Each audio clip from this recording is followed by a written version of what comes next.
two creatures on this planet that evolution gave up trying to improve. One of them has been cruising the same oceans for 450 million years. It was already ancient when the first trees appeared on land. It was already perfected when the dinosaurs were just getting started. Today it moves through water with the efficiency of a machine that has never needed an update, because it never needed one. The other one is in your walls right now. It has been living alongside catastrophe for 320 million years.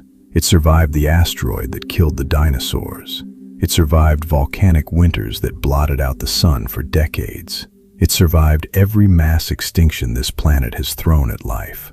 And tonight, while you sleep, it is running its ancient routines in the dark, completely unbothered, exactly as it has always done. A great white shark and a cockroach have never met. They will never meet. One lives in open ocean, the other behind your refrigerator. But they share something that almost nothing else on Earth can claim. Evolution looked at them, decided they were already perfect, and walked away. Today we are going to find out why.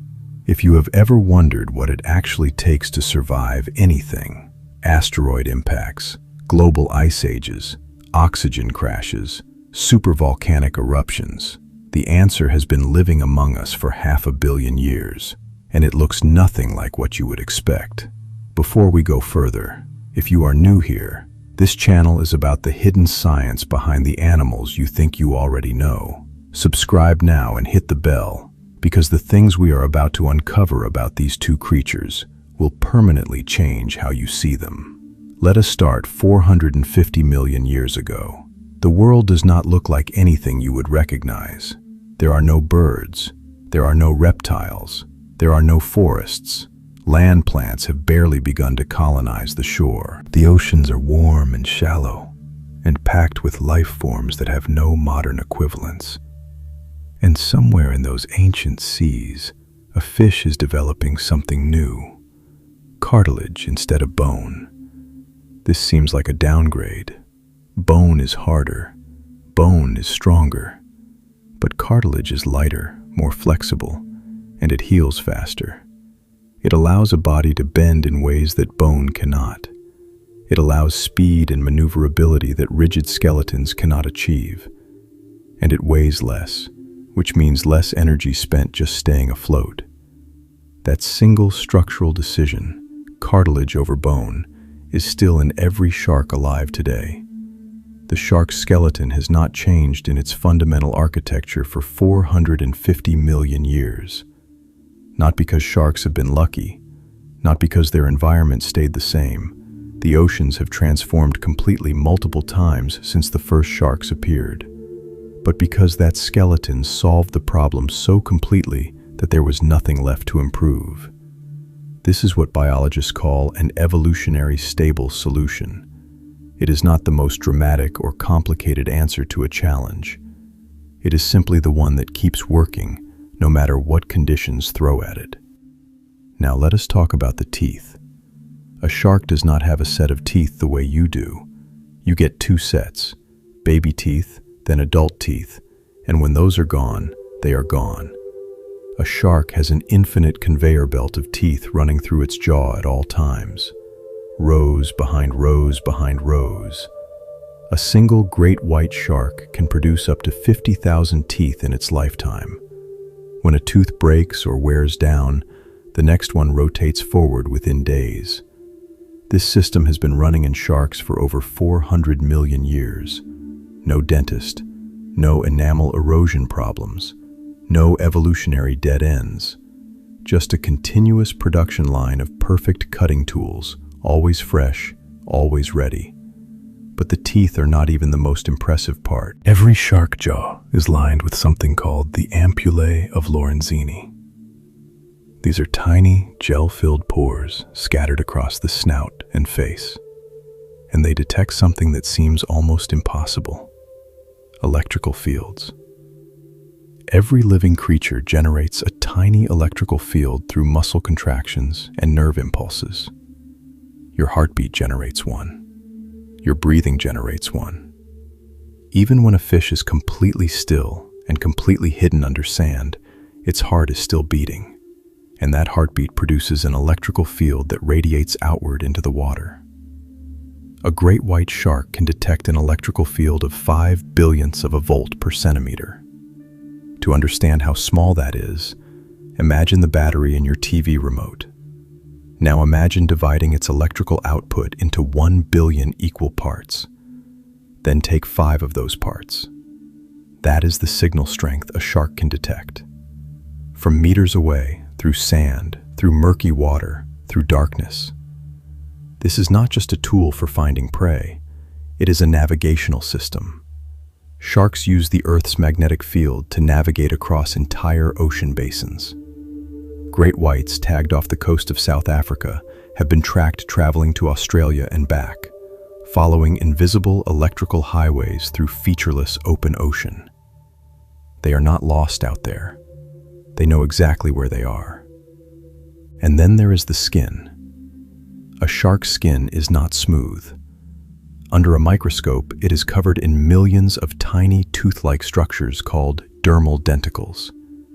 These are not scales in the traditional sense. They are modified teeth, the same material, the same developmental process as the teeth in the shark's mouth. The entire shark is, in a sense, covered in teeth. And those denticles are not just armor. They are hydrodynamic engineering. Each denticle is shaped to reduce drag and turbulence as water flows over the shark's body. The pattern they create channels water in a way that allows sharks to move with extraordinary efficiency, using less energy per unit of distance than almost any other large predator in the ocean. NASA and aerospace engineers have studied shark skin denticles as a model for aircraft and submarine hull design. The pattern has been replicated in competitive swimsuit technology. Human engineers, with all of our computational power and materials science, have been trying to reverse engineer what evolution figured out 400 million years ago. We are still not quite there. There is one more sensory system worth understanding: the lateral line. Running along both sides of a shark's body from head to tail is a channel of fluid-filled canals packed with hair-like receptors called neuromasts. These receptors detect the tiniest disturbances in water pressure. The pressure wave pushed out ahead of a swimming fish, the microturbulence left in the wake of a moving body, even the subtle pressure differential caused by a large object sitting still underwater. A shark moving through dark, murky water with zero visibility is not moving blind. It is reading a three-dimensional pressure map of everything around it in real time. Every object that displaces water is visible to a shark through its lateral line. The closest human analog would be if you could feel, through your skin, the precise location, speed, direction, and size of everything moving within 50 meters of you. The lateral line, the ampullae of Lorenzini, the conveyor belt of teeth, the dermal denticles, the cartilaginous skeleton. Not one of these systems is new. Every single sensory and structural advantage the shark possesses has been running, tested, refined, and validated for hundreds of millions of years of real-world survival conditions. No laboratory has ever stress-tested a design across 5 mass extinctions. The ocean has, and the shark passed every time. Now let us talk about the creature behind your refrigerator. The cockroach has been on Earth for approximately 320 million years. When cockroaches first appeared, sharks were already ancient, but there were no dinosaurs yet, no flowering plants, no mammals, and the supercontinent Pangaea had not yet fully assembled. Cockroaches watched all of that happen. And then they watched it all end, and they kept going. The first thing you need to understand about cockroaches is that they are not primitive. This is one of the most persistent misconceptions in popular biology. People look at a cockroach and see something simple, something unspecialized, something that survived because it asks so little of its environment. That is exactly backwards. A cockroach is a masterpiece of biological engineering, refined over 300 million years into the most adaptable body plan ever produced by evolution. Every system in a cockroach's body has been optimized for one thing: surviving anything. Start with the exoskeleton. A cockroach's body can withstand compression forces up to 900 times its own body weight. To put that in perspective, if you had that same structural integrity scaled to human size, you could have a 10-story building dropped on you and walk away. This is why stepping on a cockroach often is not immediately fatal. The cockroach's body absorbs and distributes the force in ways that would be impossible in a more specialized skeleton. And it can flatten itself to about 3 millimeters, roughly the thickness of 2 stacked quarters. At that thickness, a cockroach can fit under a door, squeeze through a gap you cannot even see with the naked eye, and access environments that no larger creature can reach. Now let us talk about radiation. A human being receives a lethal radiation dose at around 1,000 rads. Above that threshold, radiation destroys the DNA in rapidly dividing cells faster than the body can repair it, and organ systems begin to fail. A cockroach can survive approximately 67,000 rads. The reason is not that cockroaches have radiation-proof cells. It is that cockroach cells divide much more slowly than human cells. Radiation is most dangerous during cell division. That is when DNA is most vulnerable to damage. Because cockroach cells only divide about once per week during the molt cycle, the window of vulnerability is dramatically reduced. Most of the radiation passes through the cockroach during periods when its cells are not dividing, and the damage, while real, is spread out in a way the cockroach's repair systems can handle. This is not a lucky accident. This is a biological timer that evolution calibrated over hundreds of millions of years. A cockroach can live for approximately 2 weeks without its head. This is not a myth. This is documented, repeatable, observed biology. And understanding why it is possible tells you everything about how differently this animal is constructed. First, cockroaches do not breathe through their mouths. They breathe through a series of small openings along their thorax and abdomen called spiracles. Removing the head does not cut off the air supply. Second, cockroaches do not have centralized blood pressure the way mammals do. When a human loses their head, blood pressure drops catastrophically within seconds. A cockroach's circulatory system is open. The neck seals off through clotting relatively quickly, and blood loss is minimal. Third, a cockroach does not have a centralized brain controlling all body functions. The ganglia distributed throughout the body are capable of controlling local functions independently. A headless cockroach body retains the ability to respond to stimuli, to right itself if tipped over, to perform basic locomotion. The head, meanwhile, can survive for several hours, slowly waving its antennae, responding to stimuli, operating on residual oxygen. They both die eventually. Without the head, the body cannot eat and eventually starves. Without the body, the head runs out of oxygen. But the fact that they can operate independently at all, for days in the body's case, reveals a nervous system designed around redundancy in a way that mammalian biology simply is not.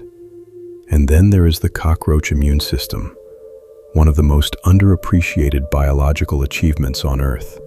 Cockroaches live in environments of staggering bacterial density, sewers, decomposing organic matter, the undersides of garbage, environments that would kill most mammals through infection alone within days. Cockroaches do not get infections the way we do. Their immune response is aggressive, fast, and remarkably broad spectrum. Researchers at the University of Nottingham discovered that cockroach brain tissue contains molecules with potent antibiotic properties, molecules capable of killing methicillin-resistant Staphylococcus aureus, the superbug known as MRSA, and other bacteria that have become resistant to most modern antibiotics. The cockroach has been living in bacterial soup for 300 million years. It has had 300 million years to develop countermeasures. What we are now desperately trying to synthesize in laboratories, the cockroach evolved because it had no choice. There is also the matter of chemical communication. Cockroaches communicate through a sophisticated system of pheromones, chemical signals that encode information about food sources, shelter quality, danger, reproductive status, and group identity. When a cockroach finds a good hiding spot, it releases an aggregation pheromone that draws other cockroaches to the same location. This is why cockroach infestations seem to appear suddenly and completely. They have been aggregating in response to chemical signals, gathering quietly in the dark until the population density becomes visible. This chemical language is ancient, and it works. This is exactly the kind of biology that this channel exists to explore, the science that textbooks mention in a footnote but never actually explain. If you want more of this, the subscribe button is right there. It genuinely helps this channel keep going. Now let us zoom out, way out. In the history of complex animal life on Earth, roughly the last 540 million years, there have been 5 events so catastrophic that they reset the entire trajectory of life on this planet. Scientists call them the Big 5 mass extinctions. Together, they killed somewhere between 70 and 96% of all species that existed at the time. 5 times, the Earth nearly started over, and through all 5, the shark swam on. Through 4 of them, all but the first, which predates cockroaches, the cockroach crawled on. The first extinction, the Ordovician-Silurian event, happened approximately 440 million years ago. Sea levels dropped dramatically, then surged. Ocean chemistry destabilized. Approximately 85% of marine species disappeared. Sharks survived. The second extinction, the late Devonian event, unfolded roughly 375 million years ago. Oxygen levels in the oceans dropped, reef ecosystems collapsed, and approximately 75% of all species vanished. Sharks survived. Cockroaches were just emerging into this unstable world. The third extinction, the Permian-Triassic event, is the one scientists call the Great Dying. It happened approximately 252 million years ago. Over 96% of all marine species and 70% of terrestrial vertebrate species were wiped out. The oceans became acidic and anoxic. Temperatures spiked by 10 to 15 degrees globally. The oceans took millions of years to recover. Both the shark and the cockroach survived the Great Dying. The fourth extinction, the Triassic-Jurassic event, cleared the way for the dinosaurs by eliminating most of their competition. Approximately 201 million years ago, massive volcanic activity caused rapid climate swings that eliminated roughly half of all species. Sharks survived. Cockroaches survived. And then there is the fifth extinction, the one you know. The Cretaceous-Paleogene event, 66 million years ago. A rock roughly 10 to 15 kilometers across hit the Yucatan Peninsula at approximately 70,000 kilometers per hour. The immediate blast incinerated everything within thousands of kilometers. Ejecta thrown into the atmosphere blocked sunlight globally for months, then years.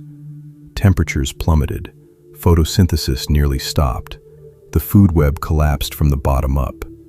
3/4 of all species on Earth went extinct. Tyrannosaurus rex, gone. Triceratops, gone. Pterosaurs, gone. The plesiosaurs and mosasaurs that had ruled the oceans, gone.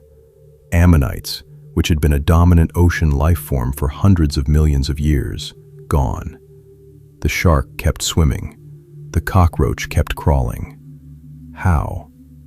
Here is where this story gets genuinely strange.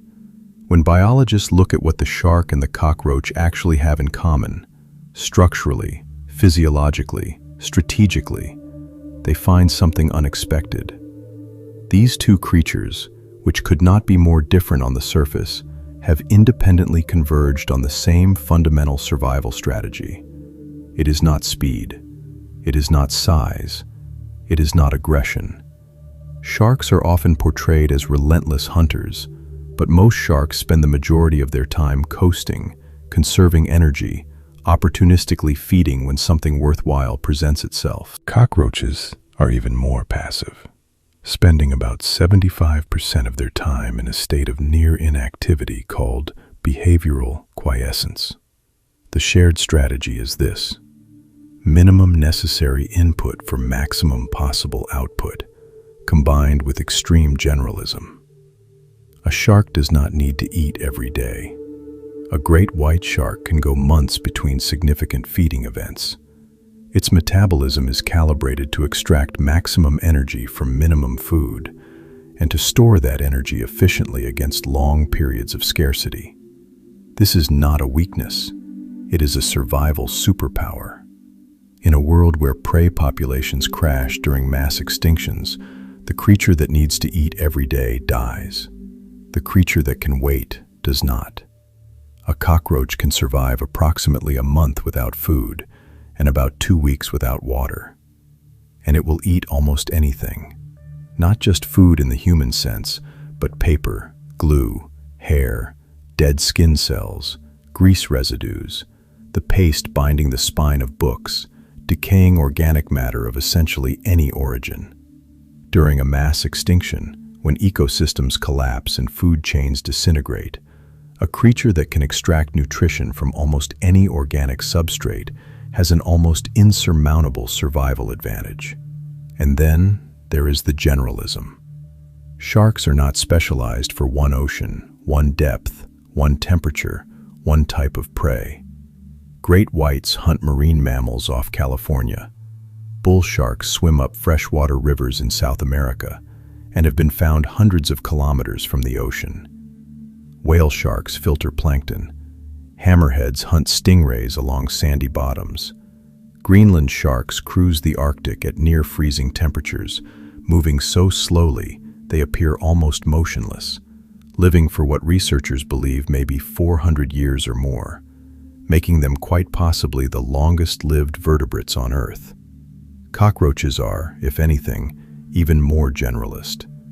They have colonized every continent except Antarctica. They thrive in tropical rainforests, in temperate cities, in caves, in sewers, in the walls of hospitals and laboratories. The American cockroach is not even native to America. It originated in Africa, spread globally through human trade routes, and colonized every warm human settlement on Earth because human settlements, with their food scraps and warmth and dark corners, are paradise for a creature that evolved to exploit any available resource. Here is something I want to ask you. When you look at a cockroach in your house, now that you know what it actually is, what do you feel? Not what you felt before. Now, drop it in the comments. I read every single one, and I am genuinely curious whether this changes anything. There is a concept in evolutionary biology called deep time. It refers to the incomprehensible scale of geological and biological time, billions of years, compared to the human time scale of decades and centuries. We understand deep time intellectually, but we cannot feel it. The shark has been alive, as a species concept, as a body plan, for longer than complex land life has existed. When the first amphibians crawled onto land, sharks were already ancient. When the first mammals appeared, sharks were already ancient. When the first primates appeared, sharks were already ancient. When Homo sapiens appeared 150,000 years ago, sharks had already been doing this for 449,850,000 years. The cockroach has been on Earth for 320 million years. The entire age of dinosaurs, from the first dinosaurs to the asteroid impact, was approximately 165 million years. The cockroach has been running its routines for almost exactly twice as long as dinosaurs existed. In deep time, mass extinctions are not anomalies. They are regular events. In the last 500 million years, they have happened roughly every 100 million years. The Earth goes through catastrophic resets with a regularity that, on a geological timescale, looks almost predictable. We are currently living through what many scientists call the sixth mass extinction, the Holocene extinction, driven primarily by human activity. Species are disappearing at rates estimated to be 100 to 1,000 times the background extinction rate that prevailed before human industrialization. The shark is in trouble, but not because of its biology, because of us. Humans kill approximately 100 million sharks per year through fishing, finning, bycatch, and habitat destruction. Shark populations have declined by 70% or more in many regions in just the last 50 years. The ocean's most perfect survivor is being undone not by any natural force, but by the only force that has ever threatened it from outside its biology. The cockroach is not in trouble, at all. If you are still watching, you are exactly the kind of person this channel is built for. Subscribe if you have not. We are building something here, episode by episode, and the next one is going to go somewhere you will not see coming. So let us ask the question the whole episode has been building toward. If there is a sixth mass extinction, and the scientific consensus is that one is already underway, who survives? The shark, in its current form, is genuinely at risk. But here is the thing about sharks. The body plan is so successful that even with dramatic species loss, some variant of it will almost certainly persist. The deep ocean is vast and largely inaccessible to human fishing. Greenland sharks in the Arctic, six-gill sharks in the deep ocean, these populations face far less pressure. And the shark's fundamental design is so robust that a shark lineage surviving a collapse and then diversifying into a recovering ecosystem is not just possible. It is the story of the last 500 million years. The cockroach does not need our speculation. The cockroach is going to be fine. Every time human civilization has collapsed, ancient cities abandoned, agricultural systems failed, settlements depopulated, cockroach populations in those areas have not crashed. They have transitioned. They have reverted to generalist scavenging in whatever ecosystem replaced the human one, and continued exactly as they always have.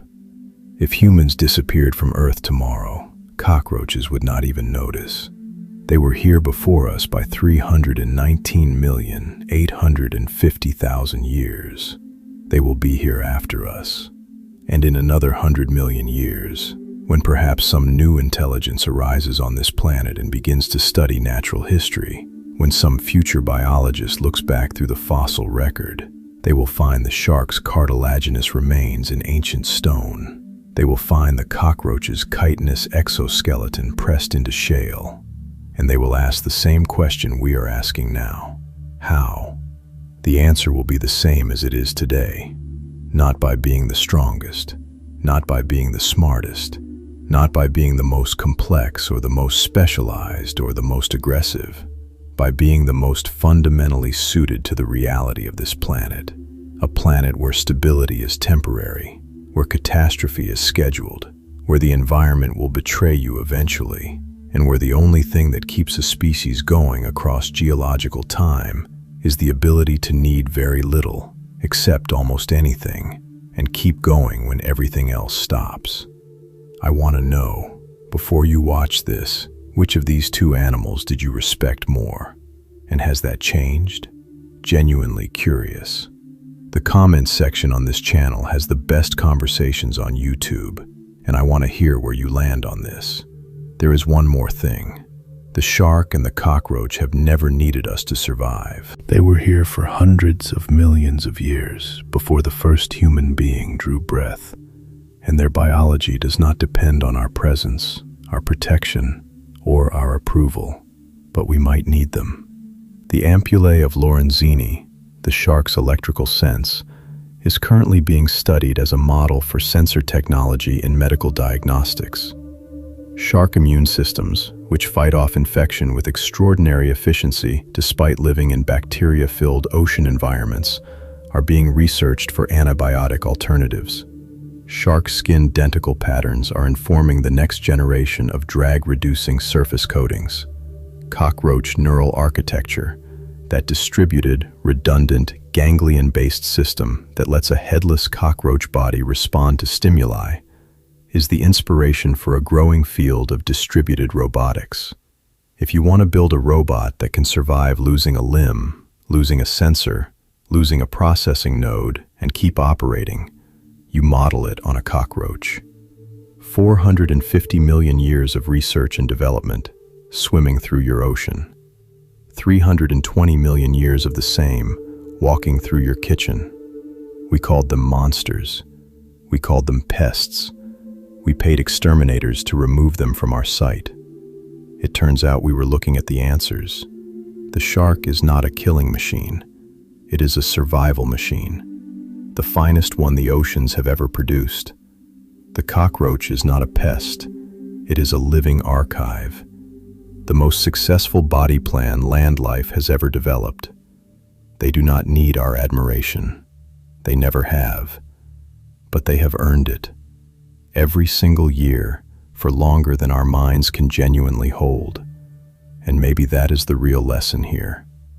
We spend so much time looking for intelligence in the animals that remind us of ourselves, the ones that use tools, form social bonds, solve puzzles. We look for mirrors. But the deepest intelligence in nature is not the kind that builds cities or writes symphonies. It is the kind that keeps going when cities have fallen and symphonies have been silenced.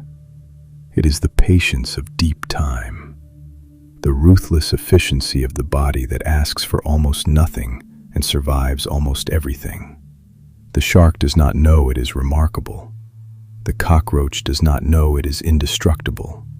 They simply do what they have always done, the way they have always done it, on a planet that has tried 5 times to end all of this, and failed. That is not luck. That is mastery.